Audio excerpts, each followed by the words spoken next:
아, 이건 논리도 아니고 예. 궤변도 아니고 이건 도덕심에 관련된 부분인데 예. 믿을 수 없는 사람이라는 생각이 들었습니다.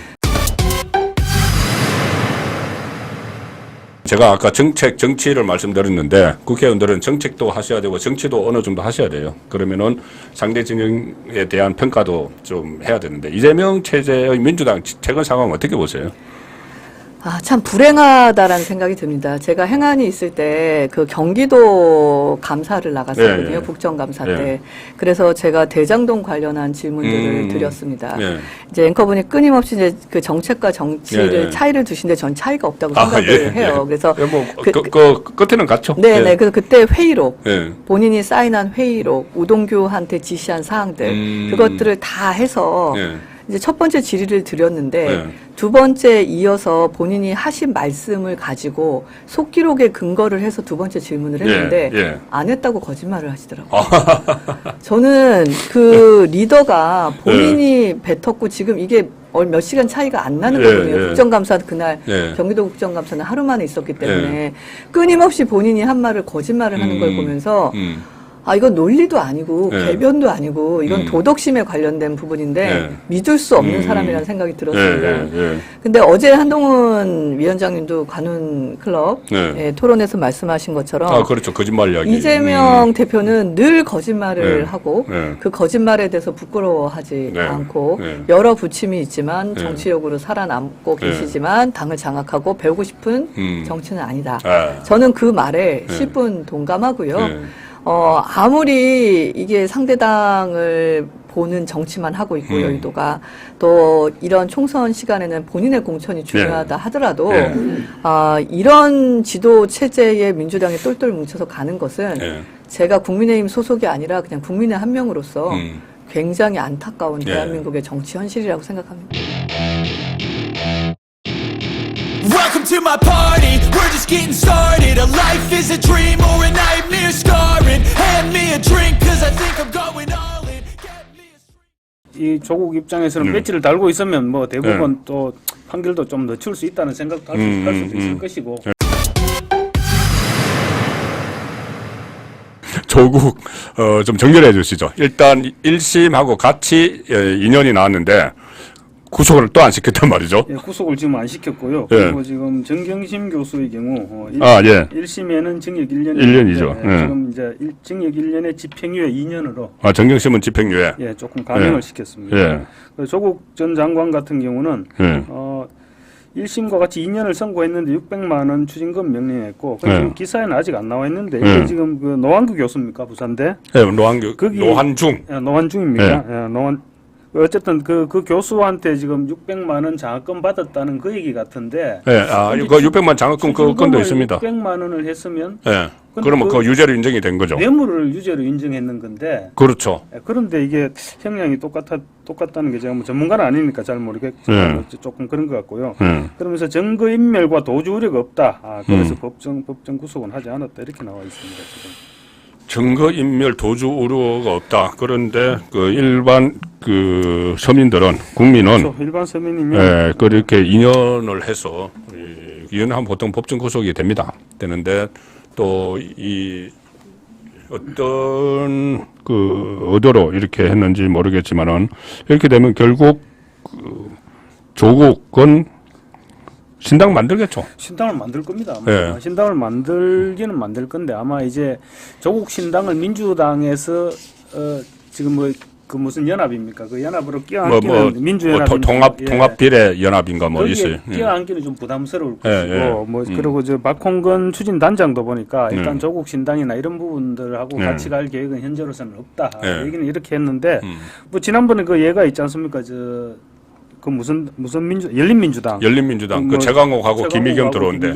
이런 식으로 다시 또 창당을 해서 비례대표를 해서 다시 국회로 들어오려고 노력을 하지 않을까. 조국 입장에서는 지금 굉장히 마음이 급하죠. 일단 배지를 달고 있어야 어쨌든 뭐 대법원에서 설령 이점 되면 대법원에서는 구속은 되겠죠. 대법원에서는 구속을 결정하지는 않고. 어쨌든 형량 2년이 나와 있으나 그 대법원 끝나면은 그렇죠.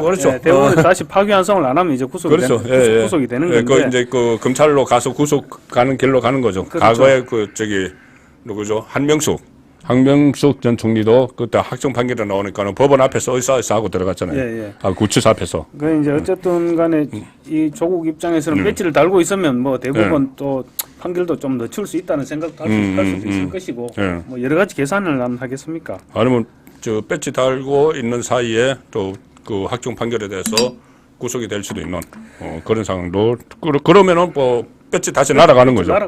배지 날아가고. 그러면 비례대표로 하면 또 후순위가 되고 정말 코미디 같은 일들이 지금 줄줄이 예상이 되는데 이미 우리는 뭐 코미디 워낙 익숙해져 가지고 그렇죠. Welcome to my party, we're just getting started. A life is a dream or a nightmare scarring. Hand me a drink cause I think I'm going all in. Get me a 4월 10일 이후면 뭐 총선에서 이기든 지든 인생이 참 꼬일 것 같다. 한동훈 그 비대위원장도 어제 가는클럽 토론회를 했어요. 그래서 일부에서는 한동훈 비대위원장이 왜 저 윤석열 대통령 그 하는 날 KBS 방송하는 날 잡았느냐. 그것도 또 서로 뭐 견제하는 것 아니냐. 뭐 이런 이야기까지 했는데 그 참 한동훈 위원장은 오전 10시에 했고 일정이 관클럽 토론회 일정이 훨씬 먼저 잡혀 있었죠. 잡혀 있었다고 어제 한동훈 위원장도 이야기를 했어요. 거기서 좀 확기에 와닿는 이야기는 일단 거기 보면 두 가지인데 이재명은 검사 공화국 독재 국가면은 이재명은 지금 감옥에 가 있다. 또 이재명은 길거리에 돌아다니지도 못하고 있을 거다. 아주 독하게 이야기를 했는데. 그리고 또 거짓말 부분도 있지 않습니까? 거짓말을 해놓고도 전혀 부끄러운 줄도 모른다. 그런 사람이 지금 당대표하고 있는 게 더 참 신기하다. 그렇죠. 이런 식으로 얘기하죠.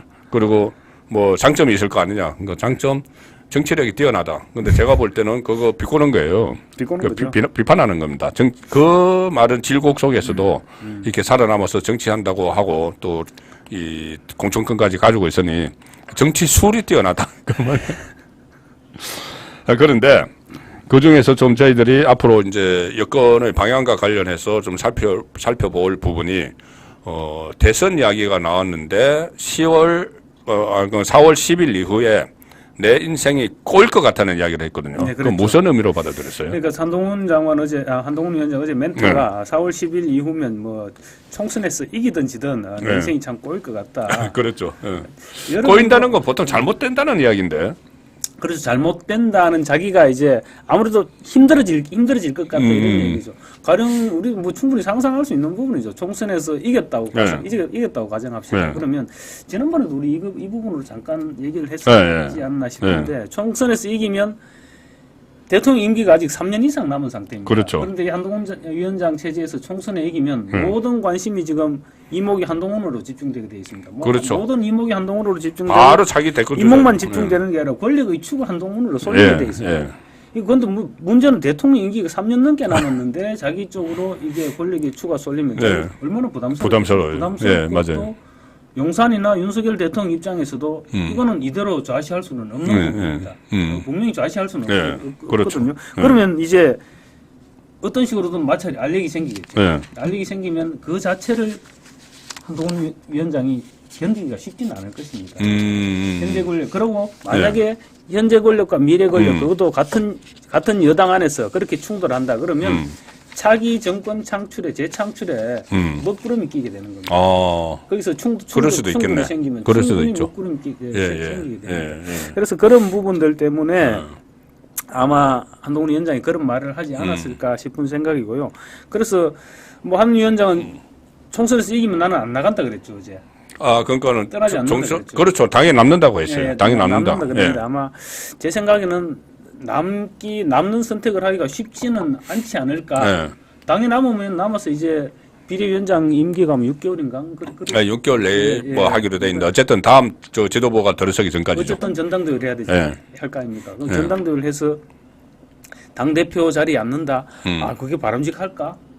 저는 그런 생각을 해봤습니다. 예. 근데 이게 만약에 총선에서 압도적인 승리를 거두면은 이제 당이 남는다는 이야기는 물론 그냥 당원으로서 남는다는 이야기, 그러니까 정치를 계속 한다는 이야기가 될 수도 있어요. 그렇죠. 저는 어제 그렇게 받았어요. 예, 정치를 계속 한다. 그리고 지면은 본인이 비대위원장을 내려놓는다는 이야기를 했는데 그건 정치를 안 한다는 이야기예요. 지면 뭐 당연히 내려놔야 당연히 내려놓는 거니까 그렇게 이야기하는 것은 만약에 지면은 조기에 정계 은퇴한다는 이야기가 되는 거고, 이기면은 당에 남는다는 것은 저는 이 당 대표 경선, 그러니까는 나갈 수도 있다고 보거든요. 그래서 당 대표 경선에 나가면 뭐 당선될 수도 있겠죠. 네, 당선되겠죠. 압도적으로 네. 어쨌든 총선에서 승리하면 네. 사실 불가능한 것 같았던 네. 총선 승리를 만들어냈다면 뭐 충분히 당선이 될 수 있을 텐데 그렇게 지금 당 대표가 2인자가 너무 3년 이상 임기가 남은 네. 상태에서 2인자가 부각되는 게 대통령한테도 안 좋고 한동훈 위원장 본인한테도 제가 생각할 때는 바람직하지는 않은 것 같습니다. 정치공학적으로는 이제 물론 그렇죠. 예, 예. 그래서 그 전에 상당히 그 박근혜 네, 그렇죠. 미래의 권력으로 해서 예, 예. 그래서 아마 이명박 대통령 입장에서는 좀 부담스러웠을 겁니다. 부담스러웠죠. 뭐 4대강도 그렇고 그 세종시 이전 문제도 그렇고 또 그때 뭐 방송법 같은 거 언론법 가지고도 막 부딪히는데 그건 부담스러웠을 텐데, 그런데 제가 볼 때는 이제 그런 면도 뭐 있지만 어쨌든 이제 이명박과 박근혜는 후계자 구도는 아니었잖아요. 그렇죠. 근데 이걸 이제 후계자 구도라고 생각을 하면은 한동훈 대통령 그리고 집권 여당 대표 윤석열 대통령 집권 여당 대표 한동훈 이러면은 당정 간에 호흡을 잘 맞춰서 도움이 될 수도 있을 것도 같아요. 뭐 잘 짜면 뭐 그렇게 될 수도 있죠. 그렇죠. 될 수도 있는데 문제는 이제 그러니까 이준석 같이 않게. 그러니까 대통령과 네. 한동훈 위원장 두 사람만 있으면 괜찮습니다. 두 사람만 있으면 괜찮은데 대통령 밑에 그 대통령 측근들이 참모들 예. 이 사람들이 그 이간질하는 사람들이 분명히 있어요. 가만 안 있을 예. 지금도 막 이간질하는 사람들이 그러니까요. 있는데 그런 부분들이 충분히 문제가 될 소지가 있죠. 예. 물론 뭐 어제 대통령 말씀하시는 거 보니까 한동훈 위원장에 대한 신뢰는 확고한 것 같은데 뭐 그 정도 신뢰 관계만 지켜 나간다면 뭐 큰 문제는 없겠는데 항상 이간질하는 사람들이 있으니까 그게 문제죠. 그러면은 이 방법이 있죠. 그 윤석열 대통령이 그때 이 한동훈 비대위원장으로 간다고 하니까 이야기를 해줬다고 하지 않습니까?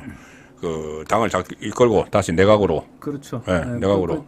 그런 얘기도 했었다는 뭐 총리로 가든지 아니면 뭐 다른 장관을 한 번 더 하고 총리를 해도 되고 그렇죠. 뭐 그런 방법도 여러 가지 방법이 있을 수는 있을 겁니다. 예.